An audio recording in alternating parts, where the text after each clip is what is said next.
Let's go with the Abbott and Costello Show.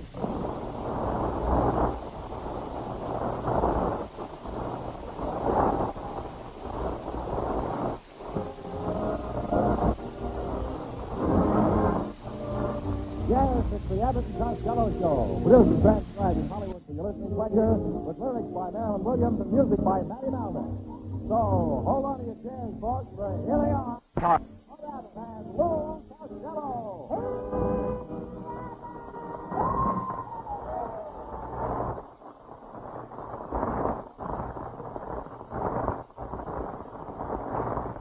Will you stop that noise? Costello, listen to me. Where have you been every night this week? Oh, Abbott, what a life. What a life, Abbott. Every night dinner with Mike Romanoff and drinking champagne out of a shoe. Sounds like quite a party. Who were all there? Just me and Mike. But you said you drank champagne out of a shoe. Yeah, he drank out of his shoes and I drank out of mine. He passed out. Why? His shoes were bigger. I am not going to associate with you anymore. So please stay away from now on. Go ahead. That's how you feel about it. Well, that's where I feel. Go ahead. All right. Leave me alone. All my life I've been left out of things. Even when I was a little kid. Are you kidding? No. One day, we all went out in the canoe, and the canoe tipped over. You were left out of things? Yes, everybody drowned but me. Ashamed and afraid to take me with him. Costello, you couldn't be a bigger idiot if you tried. Oh, I don't know. I could put on more weight. Oh, forget it. How are you and your new girl getting along? Terrible, Abbott. She went away, and whenever I went, I saw her face before me. Always I saw her face everywhere. I couldn't stand it anymore, so I went to a burlesque show. Well, what good did that do? Took my mind off the faces.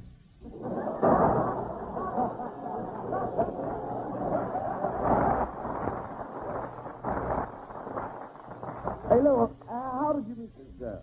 I was sitting in the movie theater, and she was sitting next to me, and she got carried away with the love scenes in the picture. And she kept leaning closer and closer to me, and finally she had her head resting on my shoulder.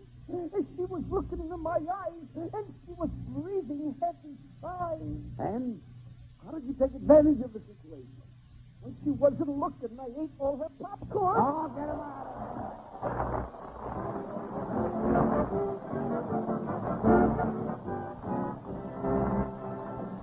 Well, there's a sample of the high-grade nonsense you'll be hearing for the next half hour. Before we get back to it, listen to this.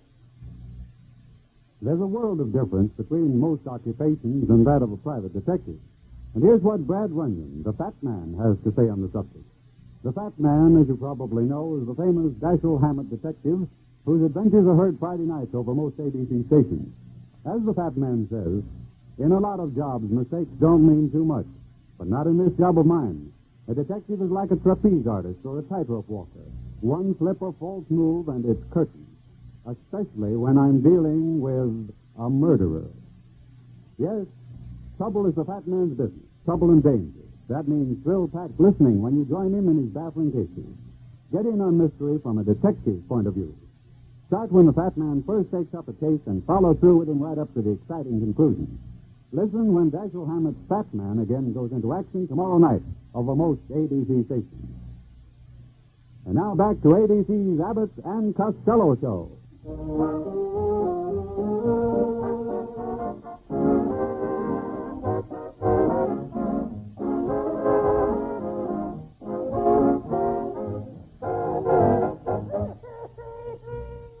All right. Now, quiet down. What do you want? I want to ask you something. Go ahead. You remember when we came out here to California 8 years ago? I remember that. Yes. And I had a stiff neck, and you told me to keep away from dampness? Yes. Well, is it okay for me to take a bath now? No wonder you've got a stiff neck. You're out every night chasing girls. Look how pale you are. You should go to bed early every night and put roses in your teeth. I tried that, but I couldn't sleep. Why? The stems keep sticking out of my mouth. Oh. I didn't sleep much last night either. I was dreaming ahead of tomorrow. First I turn hot, then I turn cold, then I get turned hot, and then I turn cold. Well, how do you account for it? My electric blanket was hooked up to the neon sign outside my hotel window. By the way, Lou, did you keep your date with Marilyn Williams yesterday afternoon? Yes, and we went out to San Fernando Golf Course. I let her drive my car. I wish I hadn't told her to drive my car. Why? She cheated up and hit her with a mattress.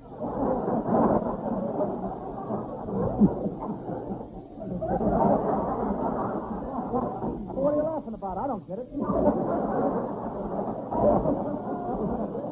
But, you know, I'm glad that Marilyn has taken an interest in you, Lou. That's the kind of a girl you should marry, a star. Look at Betty Grable. She hits her wagon to a star. Yeah, but if I had a wagon like hers, I'd find me a star and get hit, too.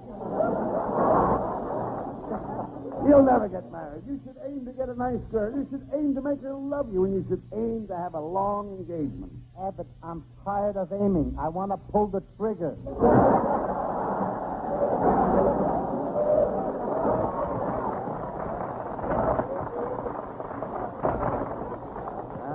Well, you should have married that girl you went to school in Patterson with. You know, little Mary Bozzo. Oh, Mary Bozzo. Mary Bozzo, sweet little girl. She was a nice girl, Abbott. She was. But I had a rival named Luigi. Luigi? Luigi Pagliello. Pagliello? Pagliello. Luigi Pagliello. Yeah, I used to bring Mary candy, and Luigi would bring her nothing. I used to take her to the shows, and Luigi would take her no place. I used to send her flowers every day, and Luigi would send her nothing. Well, what happened? She married Luigi. Now they got 10 kids. How do you like that for spite work? Costello, it's no use. No girl would marry you. You're irresponsible, and you're financially unsound, and you're practically a bankrupt pauper. You're only saying that because they ain't got any money. That's right, and you'll never have a cent. No? Well, I will. I woke up this morning with my feeling in my bones that I was going to make money. Say, what are you doing with those dice? Those are the bones I got the feeling in. Wait a minute, Costello. Those are awful funny-looking dice. Are they loaded? Are these loaded? Yeah. Watch this.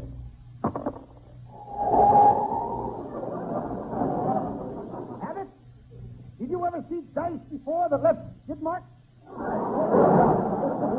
You ought to be ashamed of yourself, using such a dice. Have you ever gambled with those dice? Only once. When I left Patterson, I sat trapped on a train all the way to Los Angeles. And what happened? It's the first train. It's the first time in the history of the Santa Fe Railroad that the super chief ever come in on its knees. Hello, fellas. Oh, this'll kill you.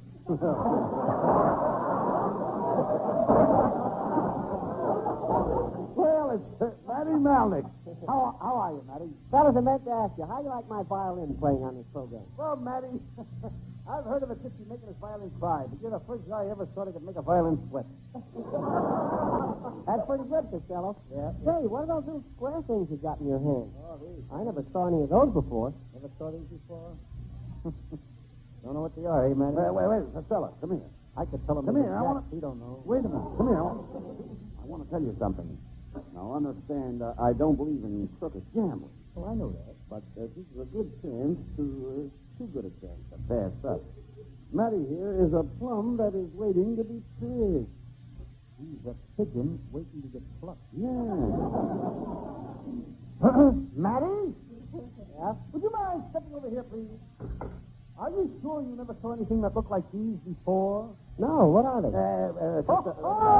We'll massacre him! Now, please, let me explain it to him, Matt. Let's tell him it's a couple of yo-yos. Quiet. Now, Matty, my dear boy, these little cubes that Costello has in his hands are known as galloping dominoes. Yeah, gee, they're sure the funniest looking dominoes I ever saw. All my life, I've been looking for a boy like that. Quiet, Costello. Now, Matty, this is a game that is played for money, of course. You could call it bank night or something on that, don't you think? By the way, do you have any money? Sure, I got plenty of money. We ain't going to have it long. Boy, we're a couple of stinkers, ain't all we? right.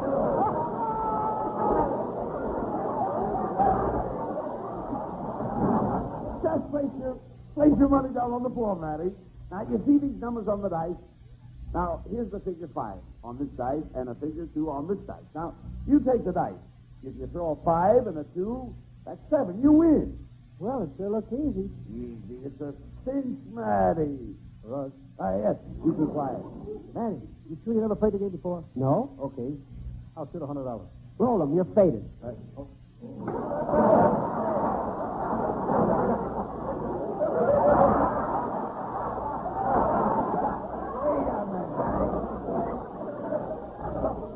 Did you hear that? Huh? Did I hear it? Yeah, I heard it. What are you going to do about it? Oh, you faded. Are you sure you never played this game before? Never. Okay.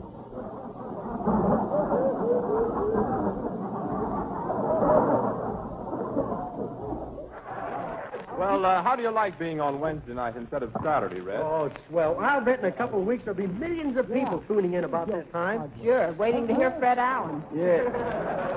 Now, listen, Edna. Oh, who's the handsome-looking fellow? For him? Oh, that's Dick Hardy, the new singer.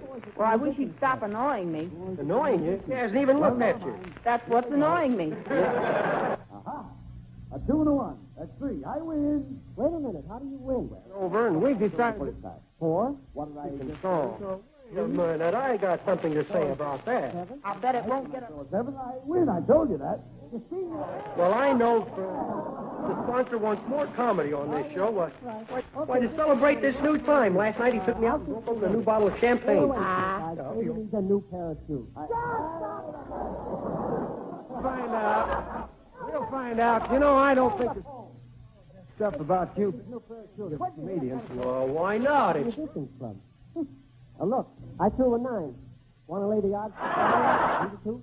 Well, you never played this. See, I'm going to make this a real juvenile. 3 to 2. Where did you... And for a child movie actor. From the boys at the Musicians Club. Okay, fellas, my point is 9. Now, watch this.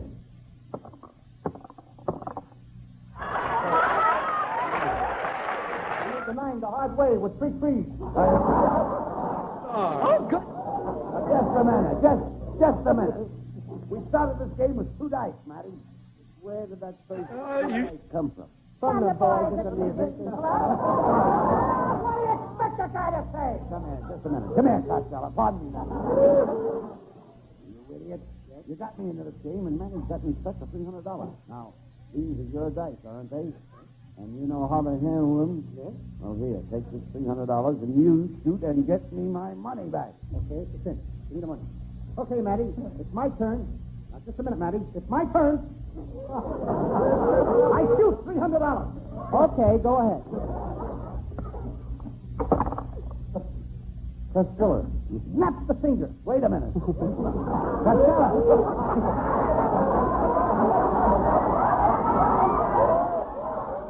The Temple of Shirley. Hey, Lou. What are you laughing at? Doesn't hit.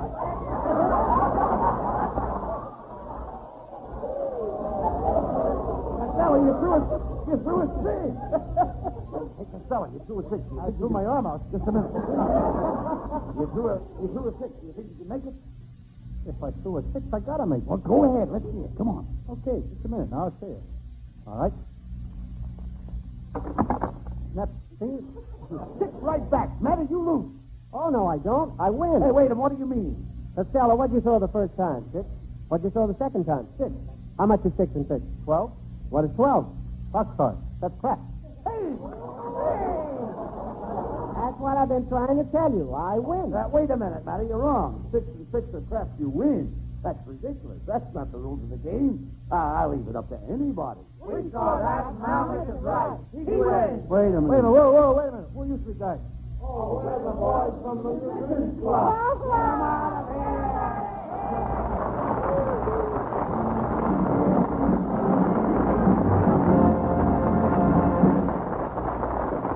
The plot thickens. But before it gets too thick, let's interrupt it for another reminder on a serious subject.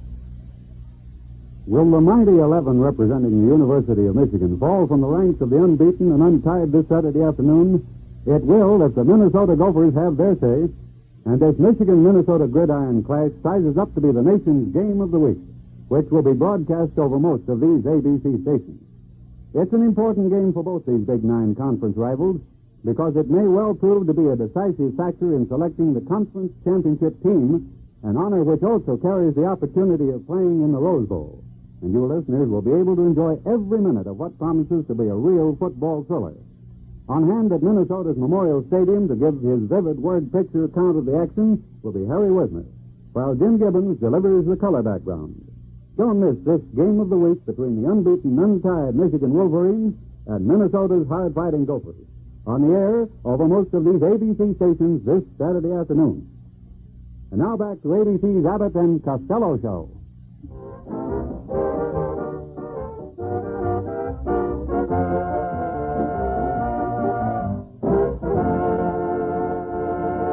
Up with the curtain, Lou. Right, Bud, and let's throw the spotlight on our singing star. Here's Marilyn Williams with Matty Malnick and his orchestra.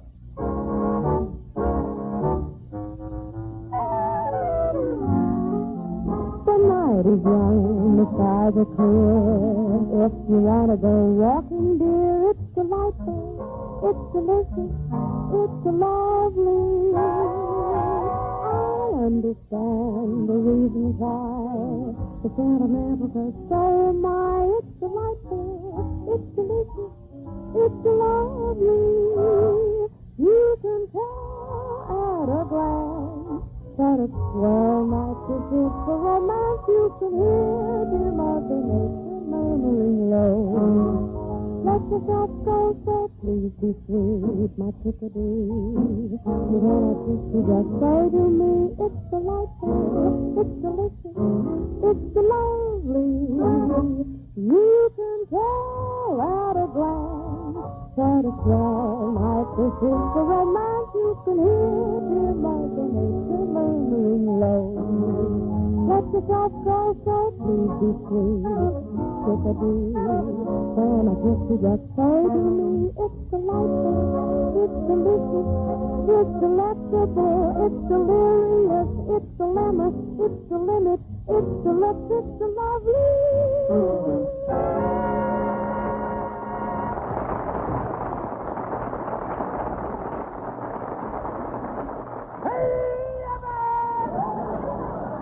Fight with Marilyn Williams, and I don't think I'll be speaking to her anymore. Why?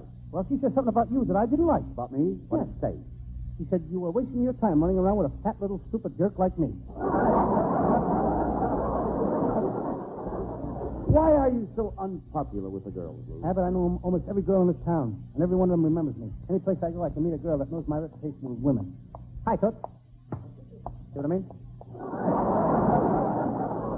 You know, it looks like you'll have to get some new girls, Lou. How about those two girls that moved in next door to you? They're strangers in town. Why don't we double date them? Oh, I don't think you'd like them, Abbott. One of them has 3 warts on her nose, she's got buck teeth, and she's bald-headed. How about the other one? She's ugly.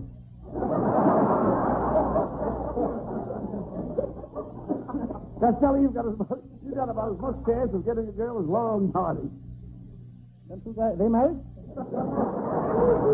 Married? They're not married to each other. They're partners, just like Sears and Roebuck. Sears and Roebuck, ain't they married either? Of course not. Ain't that a shame, with all that nice furniture they got, too. It's time to retire. I just got to retire. I simply must retire. Who are you? Oh, just a little fist, boy.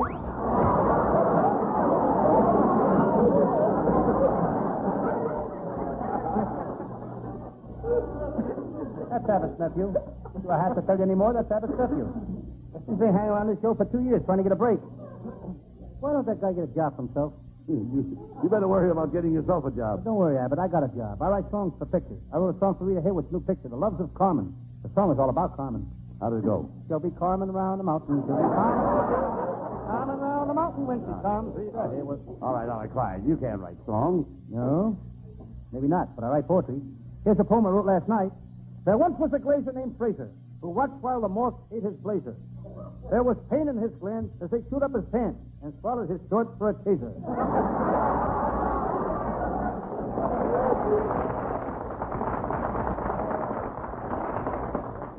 Costello, you're impossible, and you will never be a writer. And you better give up doing that Sam Shovel detective series.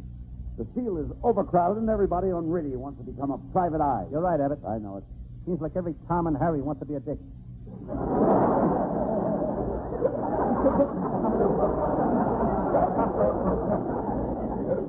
Thank you, Nita. That ain't going to stop me, Abbott. Tonight I'm going to do one of my most famous cases. I call it Murder in a Butcher Shop, or Have You Seen Those Prices Lately?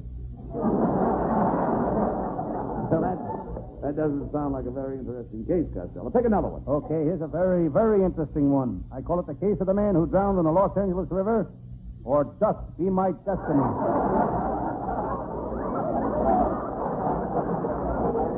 Oh, let's get on with the case. Yes, Sam Shovel, private detective. I'm sitting here in my little office writing a report on my latest case. I reach for my pen. It's a pig pen. I'm alone in the office. I used to have a secretary. I had to let her go. She could never get her typing done. Every time she got to the end of a line, the typewriter bell would ring. She'd go out to lunch.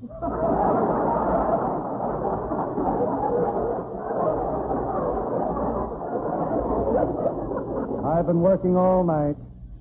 I think I'll make myself a cup of coffee. I make coffee the hard way. The hard way with tea bags.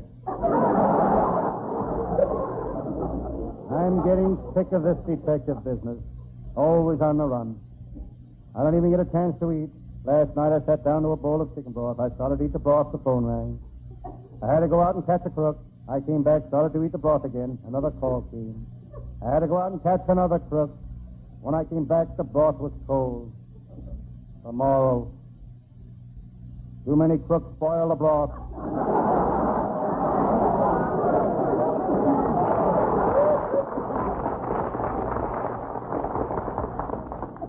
Suddenly I hear a woman scream.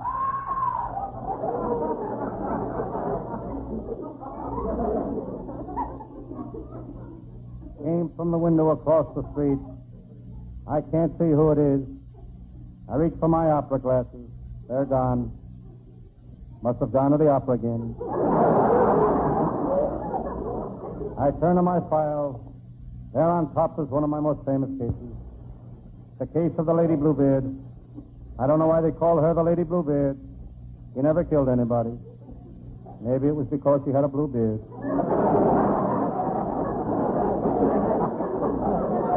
She was a hard woman to catch. I'd have never caught her except she was a flirt. She gave me the eye in Pasadena. She gave me the eye in Pomona. Then I caught her in Pisno Beach. It was easy. I had both her eyes. It was lost. Couldn't see where she was going. Suddenly, through the window, I see my pal, Lieutenant Abbott of the Homicide Squad, approaching. Abbott's a tough man. He's got a dirty look and underwear to match.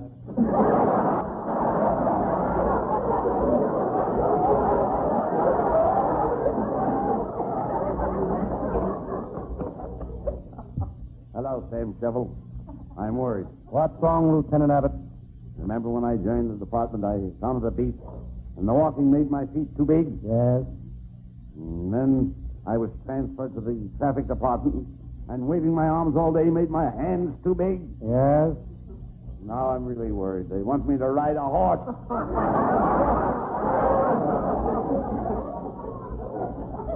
I looked at Lieutenant Abbott. What a clever policeman. He's got a trigger mind, and he ought to give it back to Trigger.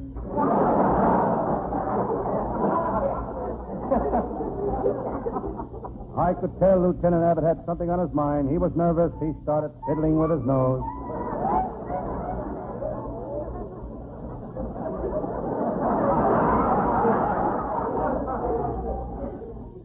Lieutenant Abbott had a tough day at headquarters. All day he had been given a rubber hose for third degree. He kept hitting it with a detective. Sam, you can help me. You've got friends in the department. You've got plenty of drag. What makes you think I've got drag? Turn around, Sam, and see what you're dragging.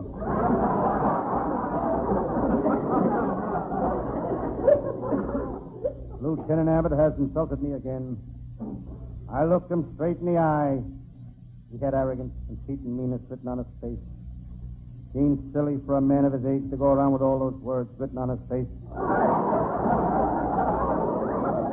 Sam, you're a woman here.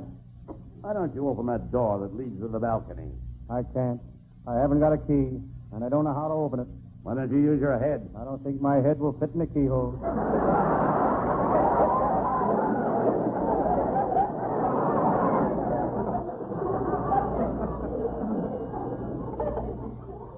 Hello, Sam Shovel, private detective speaking. Is this the great Sam Shovel, the private detective? That's me. Sam, you've got to help me. What's the matter? There are 5 tough buds with guns and clubs trying to break in your you. There are 5 tough guys with guns and clubs trying to kill me. Come right over. I can't hear you. Sam, I'm not even on the phone and I can hear us. Why don't you go over?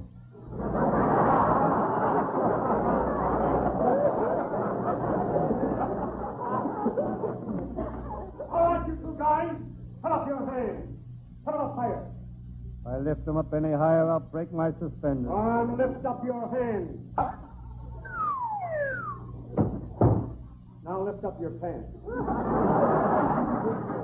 What's the idea of making us put up our hands? Don't ask any questions. Go on, reach for the ceiling. Okay, we reached the ceiling. What's the idea of this pickup? This ain't no stick-up. Then why have you got us standing here with our hands on the ceiling? Me and my crew are repairing this building. We're ready to tear out the walls, and somebody better be holding up that ceiling.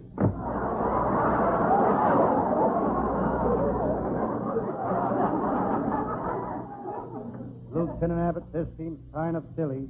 You and me standing here holding up the ceiling. Yes, Sam. Probably something the writers thought up because they were stuck for a finish. It's ridiculous. Let's put our hands down.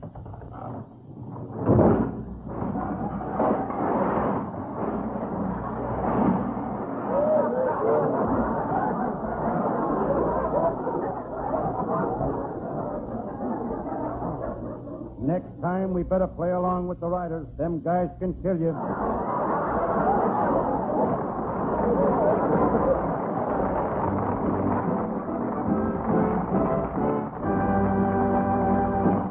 Don't go away, folks. Our madmen aren't through with you yet. Right now, they want you to hear this. Crime deduction has gone a long way since the days of the magnifying glass and footprint school of detectives. And America's fabulous West has made a great deal of progress since the time of horse thieves, cattle rustlers, and vigilantes. Today, both are as up to date as the latest news. This can be evidenced by The Sheriff's Show, heard over most of these ABC stations every Friday night. The Sheriff of Canyon County, Mark Chase, isn't a handlebar, mustachioed, rough-riding gallant of the Old West. He's a student of scientific deduction, tracking down cases in logical style. You'll enjoy listening as the sheriff goes about his business of clearing up a crime. You'll enjoy the suspense as clues, information, and revealing facts about the personalities involved gradually fall into place, proving conclusively the guilt of the real criminal.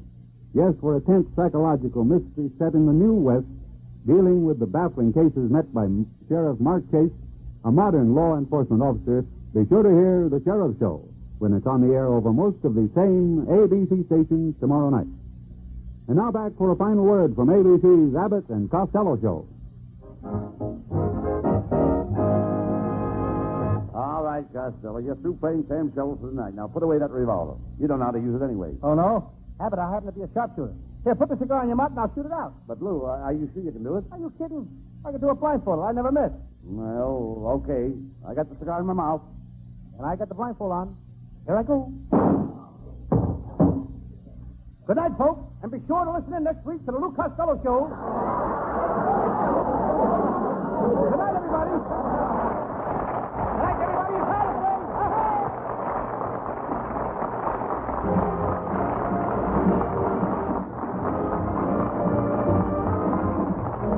Listen each Thursday night at this time for another great Abbott and Costello Show, produced and transcribed in Hollywood by Charles Banda, and featuring Marilyn Williams and Matty Malnick and his orchestra.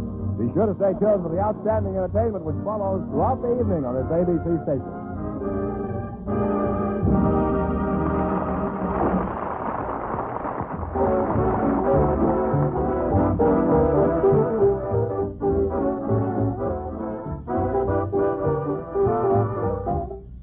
This is ABC, the American Broadcasting Company.